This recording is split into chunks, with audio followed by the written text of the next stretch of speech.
弟兄姊妹平安，今天是2021年的8月3号。今天的经文是诗篇50篇第16到23节，撒母耳记下卷13章13到19节，哥林多前书12章27到31节。今天要跟大家分享的主题是基督的肢体。牧师相信绝大多数的人不会去伤害自己的身体，除非有一些人可能他精神状态有问题，或是他根本就是想不开啊。爱惜自己几乎是每一个人都会做的事情，正如同前面我们说的，在心态上有问题的人，他会伤害自己的身体，会伤害自己的骨肉亲人同胞。今天的经文撒母耳记下卷的经文就是伤害自己的妹妹的事情。这不但是伦理上有极大的问题，也是上帝所不允许的事情。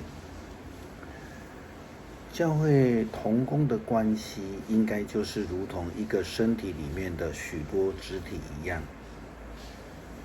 这个身体从保罗的角度来说就是基督，他是基督是当头的这个身体，所以兄弟姐妹呀，或是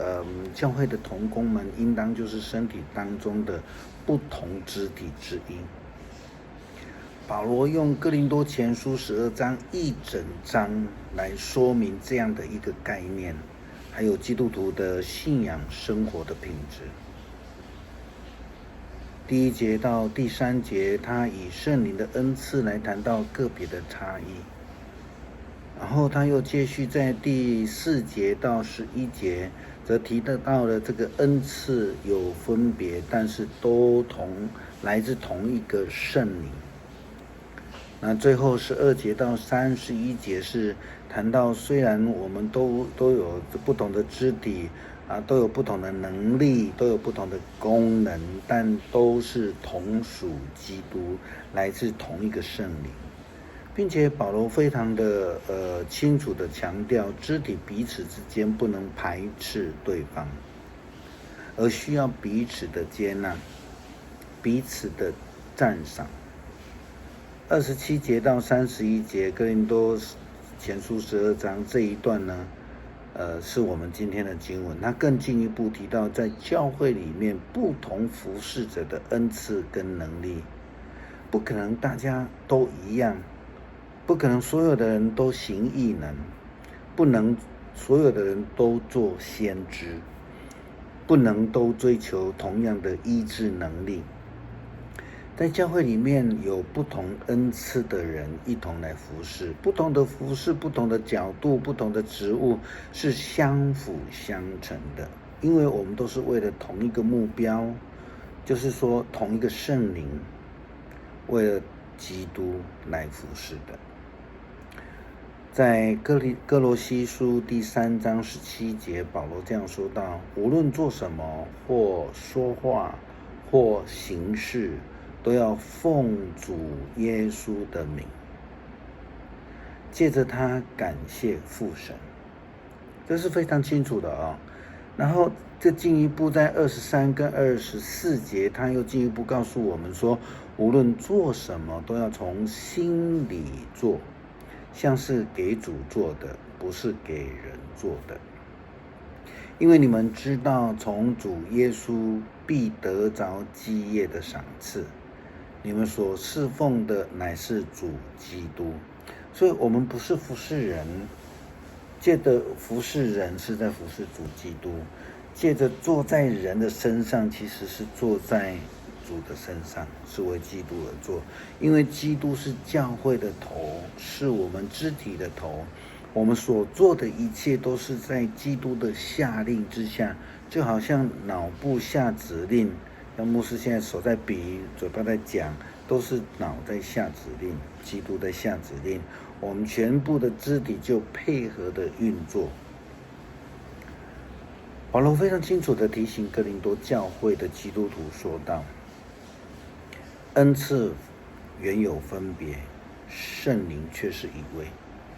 职事也有分别，主却是一位；功能也有分别，上帝却是一位。在众人的里面运行一切的事，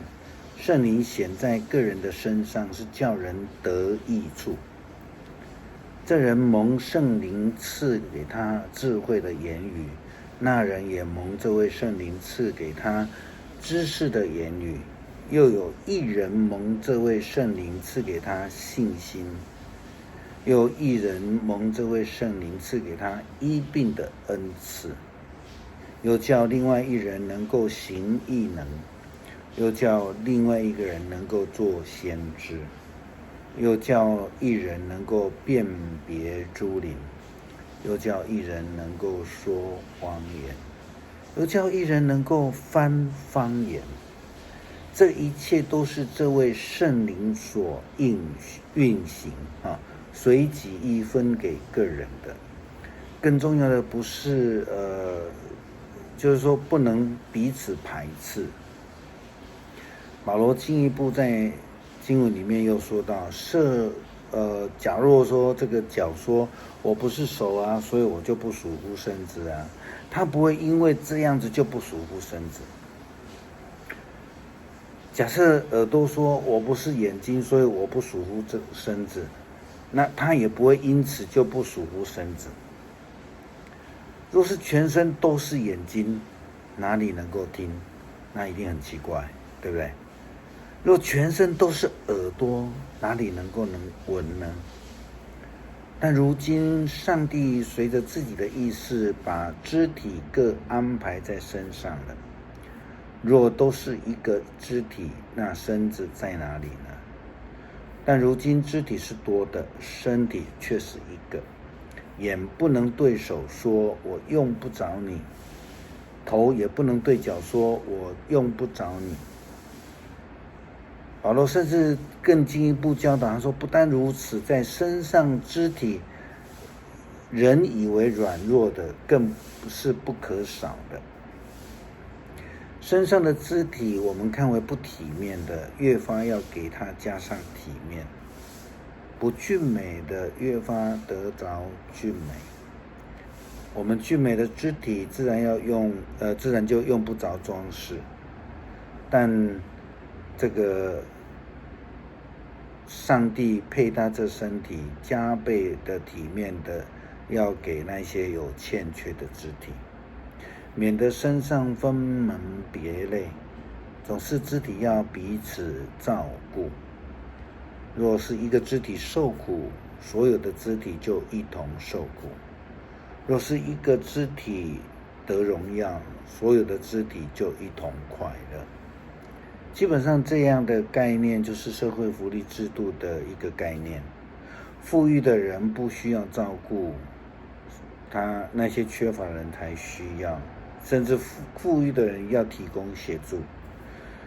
因为耶稣基督说，生病的人才需要医生，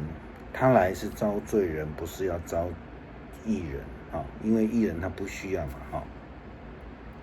如果我们这一次因为武汉肺炎的疫情的关系，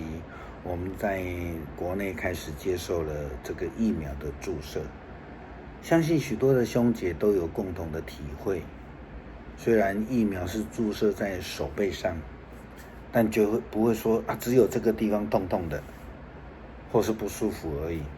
我相信有很多人都是经历到全身酸痛、发烧、不舒服，需要在家里休息。牧师相信透过这样子的一个经验，我们就可以深刻体会到保罗所强调的一个肢体受苦，百体受苦这样的教导。最后我们要来谈到这个基督的肢体的另外一个概念，这样的概念通常是用在圣餐里面。西方传统的教会礼仪上面，守圣餐是由主持圣餐的牧者他们会说这是基督的身体你们领受这个基督的身体英文是这样说的 This is the body of Christ. Receive the body of Christ. 然后领受圣餐的基督徒就要回应说阿们，或是说我相信，然后就接受。那就很多，比如说像天主教或是信义会的信徒，他们在领受的时候就画个十字架，这个意思是说，他们领受这样恩典是透过耶稣基督的牺牲的恩典。圣礼点是透过手主的圣餐来领受他的救恩，彼此分享主为世人所牺牲的生命。我们彼此擘饼啊，彼此分享啊，彼此服侍啊，这是非常重要的。最近很高兴看到许多台北中会的教会预备实施网络圣餐礼拜，甚至有些教会预备圣餐需要的这个用品让这个兄姐呢个别到教会来领取这样的实施让我们能够体验在疫情当中，我们能够在家里面跟家人共同分享主的救恩，并且用祷告感恩的心来胜过这一次的世纪瘟疫。就如同出埃及的以色列人，他们在经历沙长子之灾这样的瘟疫的时候，他们在家里面彼此擘饼，靠主的救恩来共度难关，来胜过瘟疫一样。所以我们蒙恩得救的基督徒，千万不要忘记，我们都是基督的肢体，我们要彼此服侍，彼此相爱，互相扶持，一起擘饼为基督而做。